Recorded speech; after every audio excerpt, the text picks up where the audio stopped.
अस्सलाम वालेकुम। मैं डॉक्टर मोहम्मद वसीम। 2 दिन पहले कैद आजम मेडिकल कॉलेज बहावलपुर के गर्ल्स हॉस्टल की छत गिरने की वजह से उस हॉस्टल में काम करने वाला शख्स अल्लाह दिता शदीद जख्मी हो गया। अब छत गिरने की वजह से अल्लाह दिता की टांग की हड्डी भी टूट गई और दिमाग में चोट आने की वजह से अल्लाह दिता फौरन कोमा में चला गया। और जब अल्लाह दिता को हॉस्पिटल में लेकर आए तो उसका जीसीएस सिर्फ 3 था। अब जीसीएस 3 का मतलब ये है कि पेशेंट ऑलमोस्ट डेड हो चुका है, उसका ब्रेन डेड हो चुका है, लेकिन इंतजामिया अपनी नाअहली को छुपाने के लिए अल्लाह दिता को मसनूई सांस देकर कुछ दिन के लिए उसको आईसीयू में रखा, सिर्फ इसलिए कि इंतजामिया की नाकामी, नाअहली और करप्शन का अवाम को पता न चले। अब ये अल्लाह दिता 5 बेटियों और 1 बेटे का वाहिद कफील था, अपने वालिदैन का अकेला सहारा था, लेकिन कैद आजम मेडिकल कॉलेज की इंतजामिया, जिसमें प्रिंसिपल और हॉस्टल के चीफ वार्डन शामिल है, उनकी नाकामी, उनकी नाअहली की वजह से इस खानदान का वाहिद कफील अपनी जान की बाजी हार गया। मैं खुद कैद आजम मेडिकल कॉलेज का ग्रेजुएट हूँ और मैं भी इन हॉस्टलों में रहता रहा हूँ। आप यकीन करें कि आप जिस हॉस्टल की इंस्पेक्शन कर लें, आप किसी भी हॉस्टल में जाकर देख लें, चाहे वो गर्ल्स हॉस्टल है, चाहे वो बॉयज हॉस्टल है, आप यकीन करें कि कोई भी हॉस्टल रहने के काबिल नहीं है। सारे के सारे हॉस्टल, जिसमें बॉयज हॉस्टल भी शामिल है और गर्ल्स हॉस्टल भी शामिल है, सारे हॉस्टल टूट फूट का शिकार है। सारे हॉस्टल की छतें गिरने वाली हैं और छतों से पानी टपकता रहता है।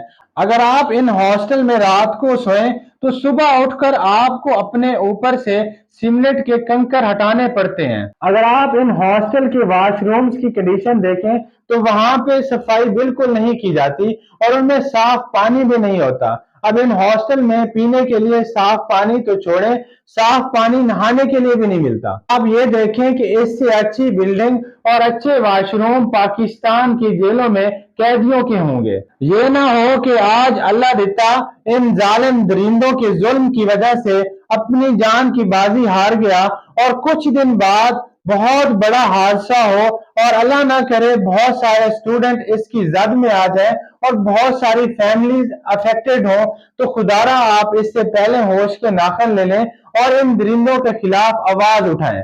और इसके अलावा मैं उन वालिदैन से गुजारिश करता हूँ कि जो अपने बच्चों को इस तरह के कॉलेज में और इस तरह के हॉस्टल में रिहाइश पजीर करवाते हैं तो सबसे पहले उनकी रिहाइश की जगह की इंस्पेक्शन कर लिया करें। अगर आपको लगे कि वो जगह रहने के काबिल है तो फिर आप स्टूडेंट को, अपने बच्चों को अलाउ करें, वरना आप उनके लिए कोई अच्छी सी रिहाइश का इंतजाम करें, क्योंकि सबसे जो इनकी कीमती चीज है वो आपके बच्चे की जान है। तो आप सबसे पहले कोशिश करें कि आपका बच्चा जहां पे रह रहा है तो वहां की बिल्डिंग कैसी है, वहां का माहौल कैसा है, वहां का पानी कैसा है, वहां के खासतौर पर वॉशरूम्स कैसे हैं, तो फिर आप डिसाइड करें कि आपका बच्चा वहां रह भी सकता है या नहीं रह सकता।